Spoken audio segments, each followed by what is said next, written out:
When was the last time you heard someone rave about Keego Harbor, Michigan? If your answer is never, you're not alone. This pint-sized city in Oakland County doesn't make headlines or trending lists, but maybe that's part of its charm. It's the kind of place where you'll find lakes bigger than the town itself, a history as quirky as its name, and a community so tight-knit you'll know everyone's social security number. Okay, maybe not that far, but you get the point. So, why isn't anyone talking about Keego Harbor? That's exactly what I'm going to tackle, and by the end, you'll be asking yourself why this hidden gem isn't on everyone's radar. I like to start off with a little geography lesson for the people that may not know exactly where Keego Harbor is. The city of Keego Harbor, Michigan, known as the Heart of Lakes, is 0.57 square miles in size with a population of around 2,750 people. Keego Harbor is located about 27 miles northwest of Detroit and is just a short drive from Pontiac, Auburn Hills, and around 10 miles away from all the amazing cities that line the Woodward Corridor, as well as the plentiful lake communities, and Keego Harbor is one of them. Slapped among several lakes, most notably Cass Lake, the largest and deepest lake in Oakland County, Keego Harbor offers a waterfront vibe that feels miles away from the hustle and bustle of the city, but is in close enough proximity to where a commute to any corner of Metro Detroit wouldn't be so unbearably bad. With its proximity to major highways, you're never far from larger metro areas if you need a city fix. What's cool about Keego Harbor is it has some history too, and I have always believed no matter where you live, if there is history, which there always is, it creates such a great community feel as traditions often stem from that exact thing, the history. Some of you locals might know this, but did you know Keego Harbor's name has Native American roots? The word Keego is derived from a word that means fish. This makes sense when you consider the city's proximity to so many lakes. Back in the 19th century, Keego Harbor became a hotspot for wealthy Detroiters looking for a summer escape with the cottage life. Joseph E. Sawyer, a Pontiac lawyer, had the genius idea to dig canals connecting Dollar Lake to Cass Lake, creating a boater's paradise. By 1955, Keego Harbor officially became a city, securing its spot as one of Michigan's coziest waterfront retreats. Before Keego Harbor became the city it is today, it was originally part of West Bloomfield Township. On March 25th, 1955, Governor G. Menon Williams approved a charter that officially established Keego Harbor as a city. This charter created a 5-member city council to govern the new city, and it separated it from West Bloomfield Township's jurisdiction. It's easy to see why so many people are proud to call Keego Harbor home. Fun fact, Sawyer's vision was so ambitious that locals joked he'd make a canal to his own backyard if he was given the chance. Here's something most people don't realize. Despite its small size, Keego Harbor has a surprisingly eclectic food scene. From cozy diners like Harbor Steakhouse, a local favorite for hearty meals, to waterfront gems like Lodge Grill and Bar, there's no shortage of places to satisfy your cravings. And if you're a fan of pizza, check out the iconic Gino's Pizzeria, which was established in 1969, where you can just be neck deep in everything pizza. On the recreation front, Cass Lake isn't just for boating, it's a hotspot for paddle boarding, fishing, and even ice skating in the winter. While Keego Harbor may not have a sprawling downtown like some larger cities, it's packed with that charm that everybody just knows and loves. The local shops and family-owned restaurants give the area like this quaint, welcoming feel to it. You'll often find live music events during the warmer months, turning the city into a lively hub of activity, which is awesome. For outdoor enthusiasts, the nearby West Bloomfield Trail offers scenic views perfect for biking or walking. Think Instagram-worthy landscapes at every turn. Don't miss the city's summer festival, a highlight that brings together food trucks, craft vendors, and live entertainment too. Even in the winter, Keego Harbor's cozy vibe makes it a magical place to visit, especially when the holiday lights reflect off the frozen lakes, which is awesome.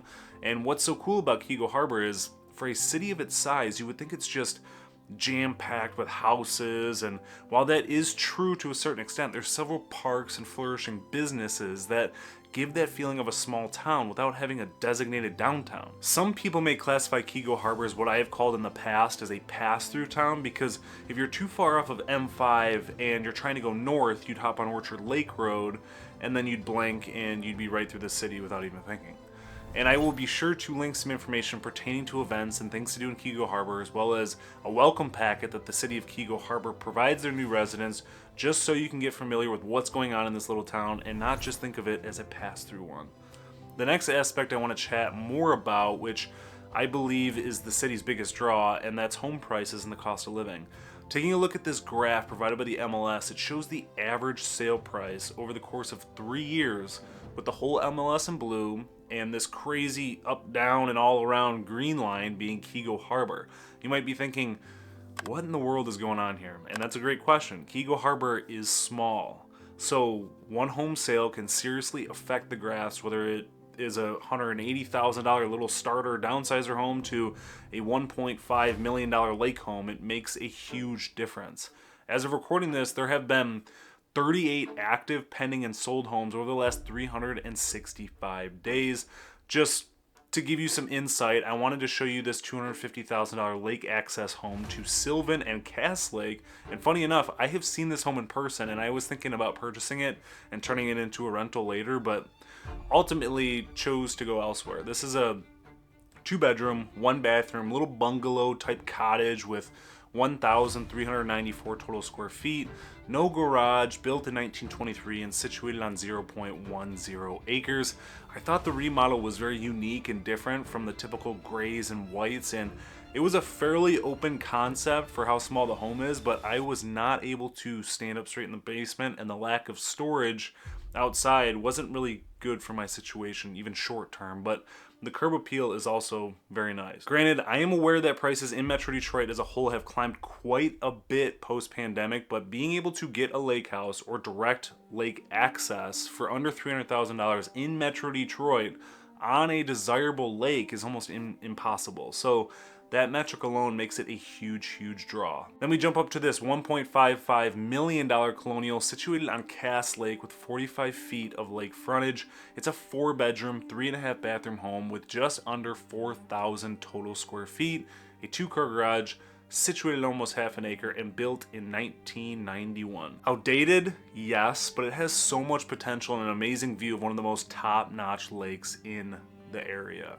With homes in mind, I also wanted to chat about the schools as well. Keego Harbor is served by award-winning West Bloomfield School District, which offers a range of educational opportunities from early childhood to high school.